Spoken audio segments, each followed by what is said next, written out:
Ayer estuvimos muy atentos al veredicto que se dio a conocer en el caso del asesinato al profesor Nivaldo Villegas, pero es interesante conocer más detalles de este veredicto en la antesala de la sentencia. Hay varias preguntas que hacer en torno a la resolución que ha tomado la justicia. Vamos a Viña del Mar, vamos a la quinta región para conversar con el fiscal a cargo que está con Gabriel Uber en Viña del Mar. Gabriel, ¿cómo estás? Exactamente, muy buenos días. Fueron 12 días de juicio oral en el Tribunal Oral en lo Penal de Viña del Mar y ayer se entregó el veredicto donde la sala condenó finalmente a ambos imputados, por el del homicidio y el descuartizamiento del profesor Nivaldo Villegas. Y para conocer más detalles vamos a conversar con el fiscal a cargo de este caso, quien estuvo desde un primer momento que lo vimos el día 15 de agosto en el Muelle Prat, una vez que fue encontrado el torso, y de ahí en adelante comenzaron las investigaciones con las detenciones de ambos imputados, un largo proceso.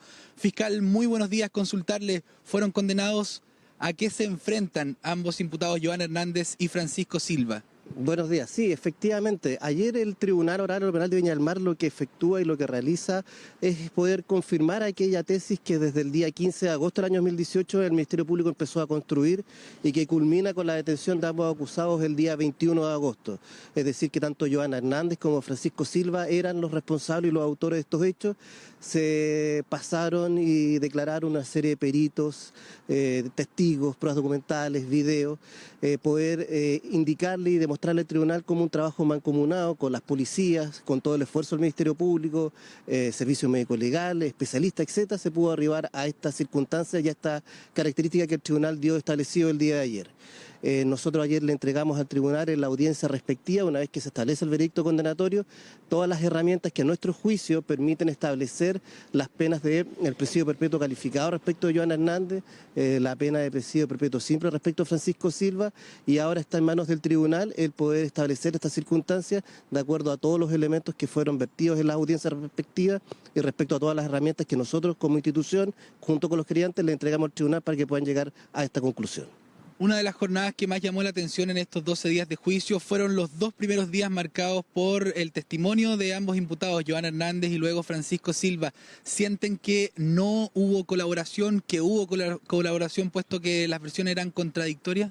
Efectivamente, una de las circunstancias que con más acento hemos tratado de indicarle al tribunal es que aquí respecto de ambos condenados nunca ha existido colaboración alguna en esta investigación. Ellos fueron llamados a declarar en su oportunidad el día 17 de agosto, cuando aún no se sabía qué era lo que estaba aconteciendo con la suerte de don Nivaldo Villegas. Mintieron. Una vez que ellos fueron detenidos el día 21 de agosto y declaran en presencia del defensor penal público en dependencia de la Brigada de Homicidio, vuelven a mentir nuevamente. Y ante las declaraciones que prestaron en el juicio oral, por tercera vez y de manera contundente nuevamente, vuelven a mentir. Las mentiras no pueden ser consideradas colaboración sustancial y por eso entendemos que no debiera el tribunal acoger esa petición de las defensas. Sí, fiscal Gabriel, buenos días a ambos. Fiscal, quería hacerle una pregunta que mucha gente se hace y la propia familia de Nivaldo se hace. Ellos están conformes con el veredicto en el sentido de que ya se está dictando justicia, pero también están preocupados, sobre todo con la posible condena que recibiría Francisco Silva. ¿Por qué si la Corte ha señalado que ambos son igual de culpables, en el caso de Silva serían máximo 20 años, cuando para Joana es máximo de 40? ¿Por qué esa diferencia en la pena? Claro, ahí hay que hacer una corrección respecto de lo que son las formas respecto a los términos que se están utilizando. Básicamente ambas penas son presidios perpetuos y presidio perpetuo es una pena que purga a alguien toda la vida. La diferencia está simplemente en que respecto del parricidio, la expectativa de que alguien pueda obtener un beneficio recién puede ser solicitado a los 40 años. Y respecto del presidio perpetuo simple, esa expectativa de beneficio es a los 20, pero la pena sigue siendo la misma en esencia y en el fondo, para toda la vida. Las circunstancias de 40 y 20 años es una circunstancia solamente de la obtención de beneficios de manera intrapenitenciaria respecto a personas que van cumpliendo las condiciones condena. Ya, Lo pero, importante perdón, y lo fiscal. relevante, y es lo que la sociedad y las familias deben aceptar en esto, es primero la circunstancia de haberse dado el veredicto condenatorio por las Sí. circunstancias que nosotros propusimos. Fiscal, pero eso significa que en 20 años más Francisco Silva pudiera salir en libertad si es que tiene buen comportamiento, por ejemplo. Y lo digo porque recojo, por ejemplo, las palabras de Alejandro, hijo de Nivaldo, que dice: mi hermana es chica, en 20 años más va a ser una adulta y vamos a tener un Francisco Silva merodeando por la calle. Esto genera intranquilidad en la familia, es bien comprensible en realidad.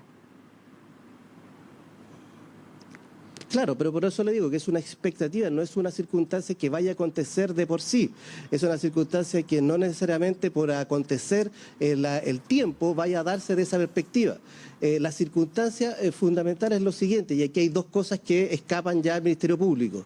En su momento y en su oportunidad, los legisladores cambiaron las penalidades del homicidio simple, aumentándolas del tramo mínimo, que eran 5 años y un día, a un tramo que parte ahora en 10 años y un día. Pero respecto de los tramos máximos, el homicidio calificado no tuvo ninguna modificación y quedó con esta circunstancia de ser perpetuo simple la máxima pena, a diferencia del parricidio, que es de perpetuo calificado. Pero ¿Fiscal? estas circunstancias son expectativas y no son derechos garantizados que una vez que estén condenados, transcurrido este tiempo, vayan a obtener algún tipo de beneficio. Sí, fiscal, buenos días. Me llamó la atención que la justicia haya Buenos días. determinado descartar dos cosas. Uno, si bien hace hincapié en que este fue un acto alevoso por parte de los dos, descarta premeditación. ¿Por qué? Y lo otro, descarta el uso fraudulento de la tarjeta de débito de Nivaldo en circunstancias que está más que claro en las cámaras que la tarjeta se utilizó. Absolutamente. Respecto de ese punto, yo también comparto su apreciación respecto de que las evidencias que se entregaron durante el desarrollo del juicio, tanto del banco que nos entrega la mini cartola que acredita que efectivamente ese 11 de agosto a las 3:01 de la madrugada se utilizó la tarjeta, se giraron 35.000 pesos. De hecho, posteriormente, ambos acusados, y en particular Francisco Silva, va a un servicentro a comprar Coca-Cola y cigarrillos, los cuales pagan dinero en efectivo. La tarjeta era del profesor, los datos fueron suministrados por Joana, se utilizaron, están los registros. Yo también llego a la misma conclusión que la que usted me indica, solamente me resta leer el fallo para poder saber cuáles fueron las apreciaciones del tribunal. Respecto de la premeditación, nosotros indicamos desde el inicio de nuestra investigación y la forma como se indicó la acusación que a lo menos desde el 8 de agosto se había efectuado esta conducta y se mantuvo en el tiempo, persistieron en ejecutarla y la realizaron. Y todo el componente psicológico que la doctrina puede indicar respecto de la premeditación, existieron 3 pericias psiquiátricas que daban cuenta de todos estos elementos para que el tribunal lo hubiera ponderado. Nuevamente debemos esperar la lectura del fallo para poder saber la apreciación del tribunal. ¿Qué tan importante era, por ejemplo, que se lograra configurar la premeditación? Se lo pregunto porque aquí también la justicia hace una ecuación entre agravantes y atenuantes. En el caso de Joana, por ejemplo, hay irreprochable conducta anterior, que es un atenuante. Ellos están diciendo y están pidiendo que se considere la colaboración como atenuante. Ustedes desde el Ministerio Público dicen que eso no existe porque en realidad han mentido. Pero en esa ecuación, al no configurarse, por ejemplo, la premeditación, ¿no puede ser que no tengan las penas máximas? Eso es algo que está en este momento en manos de los 3 jueces que dictaron ayer el veredicto condenatorio. Nosotros hemos entregado, desde nuestra perspectiva, junto con los querellantes, las herramientas necesarias para que se pueda llegar a las penas que se han solicitado. Desde el punto de vista de lo que es doctrinalmente discutido, estas circunstancias de atenuantes y agravantes, teniendo en cuenta cuáles son los orígenes, la alevosía, la irreprochable conducta anterior, la colaboración, no necesariamente deben ser borradas matemáticamente, como una ecuación, como usted lo indica. Pueden ser consideradas de manera independiente porque las fuentes por las cuales se generan son diferentes. Además, cabe también señalar, como se indicó ayer en la audiencia, que las penas, las sentencias, no solamente tienen un fin retributivo a quien cometió el delito, sino que una prevención general respecto a la sociedad para que estos hechos no vuelvan a cometerse. Todas estas circunstancias son los que esperamos el tribunal pondere y pueda establecer las circunstancias y las penas que hemos solicitado conjuntamente con los querellantes. Sí. Fiscal, ¿qué le parece esta resolución que se tomó, que las defensas pidieron que los imputados no estén físicamente en el tribunal oral en lo penal al momento en que se dicte sentencia el próximo jueves a la 1 de la tarde. Explicar eso y si hay algún grado de coordinación, por qué los dos y qué implicancias tiene que no vayan.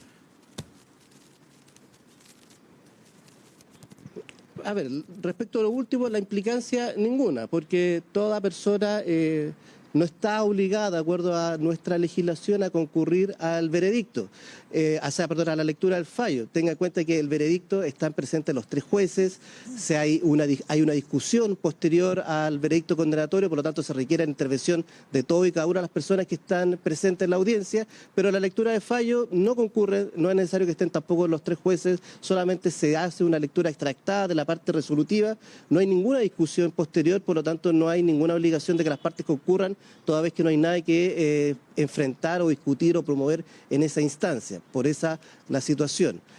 El tema de que por qué no van a concurrir, no van a enfrentar, no van a estar ahí presentes para poder escuchar directamente la situación es algo que los defensores tendrán que explicar cuáles fueron sus consideraciones técnicas o personales para poder hacerlo.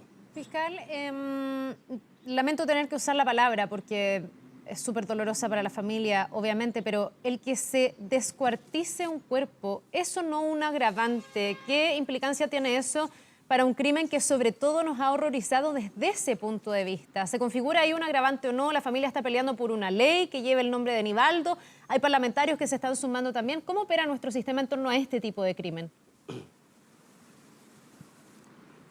Bueno, precisamente, si la pena asignada al delito parte en 15 años y un día y termina en presidio perpetuo calificado, ¿cuál es el margen que tiene un tribunal para poder establecer la pena? Una de las herramientas, aparte del juego de atenuantes y agravantes, es el mal causado respecto del hecho en sí que ellos están sancionando. Y obviamente, en este caso, esta acción donde se hace el desmembramiento del cuerpo del profesor Nivaldo, el arrojarlo, el quemar partes, incluso aquello. Dimos cuenta durante el desarrollo del juicio cómo se encontraron restos calcinados, al parecer del cráneo, en el sector de la playa Las Docas. Todo eso, conjuntamente con todo el testimonio del hijo del profesor Nivaldo, de Alejandro, de su hermano Edson, que escuchamos latamente, son el reflejo de este mal causado. Y ese mal causado, nuestra legislación, el Código Penal, lo recoge para que el tribunal pueda ponderar las penas. Por eso es la circunstancia de que hay que esperar fiscal, en la lectura del fallo para poder establecer aquello. El tribunal debe hacerse cargo de eso y el tribunal, al momento de hacerse cargo de eso, debe establecer las penas. Ya, pero eso se hace desde la interpretación o la evaluación de cuál es el mal causado. No es porque en el fondo esté tipificado propiamente tal como un agravante. Le pregunto si hay espacio para que esa ley Nivaldo pudiera prosperar, porque nos podría parecer que este caso es inaudito, insólito, pero no es el único ni el primero, donde se ha procedido a este mecanismo para hacer desaparecer los cuerpos. Entonces la pregunta es si no hay que agravar las penas para que esto no siga ocurriendo. No sé si lo lograría, digamos, pero que sea un disuasivo al menos. O sea, sin ir más lejos, perdón, sumo un caso reciente. Ayer una persona que quemó a una mujer que la llevó en una maleta. Brutal. No es algo de todos los días, pero por Dios que está siendo frecuente. O sea, no es una cosa tan puntual.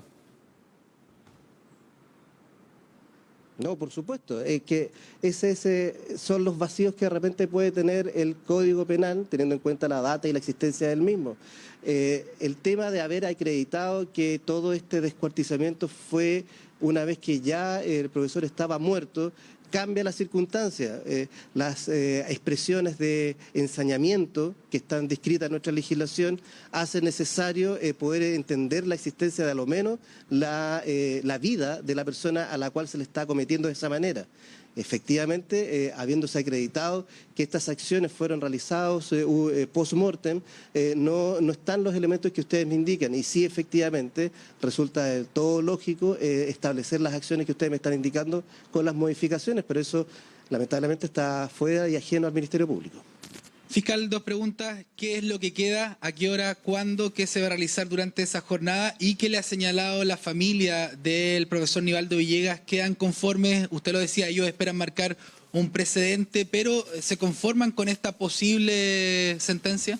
Lo que queda básicamente, tal cual como se anunció el día de ayer, el próximo día jueves 16 a las 13 horas, estamos citados, quienes quieran concurrir a la audiencia, a escuchar el quantum de la pena que va a establecer el tribunal y la forma del cumplimiento. Y respecto a las circunstancias personales y familiares, eso es algo que hay que preguntárselos a ellos. Nosotros hemos desplegado como Ministerio Público todo y cada uno de los funcionarios que componen nuestra institución, conjuntamente con las policías, Servicio Médico Legal y una serie de profesionales, un trabajo en conjunto y mancomunado para poder obtener el resultado que el tribunal ayer dio por establecido. ¿Y el Ministerio Público queda satisfecho o conforme o faltó, como usted decía? No, o sea, más que satisfecho o conforme, es simplemente poder ratificar con el veredicto condenatorio efectivamente este arduo trabajo que ha implicado una serie de coordinaciones desde la Armada, personal de investigación, el Servicio Médico Legal, muchos funcionarios que no están aquí presentes, pero que son parte de la investigación dentro del Ministerio Público, que colaboran y ayudan a realizar estas acciones y que el tribunal da por establecido con el veredicto el día de ayer. Perfecto, agradecemos la presencia, las palabras, la visita del fiscal a cargo de este caso, José Miguel Zubiabre, que como les decía en un principio ha estado presente en todo momento y ha llevado desde el principio toda esta investigación. Mientras tanto, Joan Hernández y Francisco Silva permanecen al interior de la cárcel de Valparaíso en prisión preventiva a la espera de esta lectura de la sentencia que se va a entregar durante la jornada del próximo jueves, donde vamos a estar presentes para llevar todos los detalles, por cierto, en las siguientes ediciones de 24 horas. Carla Gonzalo. Sí, recordar que fue un veredicto además unánime el que se leyó ayer, lo que resta espacio para poder pedir una nulidad o una revisión de la causa, etcétera, y eso me imagino es importante para la familia, para poder ir cerrando este ciclo. Ellos no han podido tener el luto que merecen, así que nos alegramos que ya estemos llegando a las instancias finales. Muchísimas gracias, Gabriel.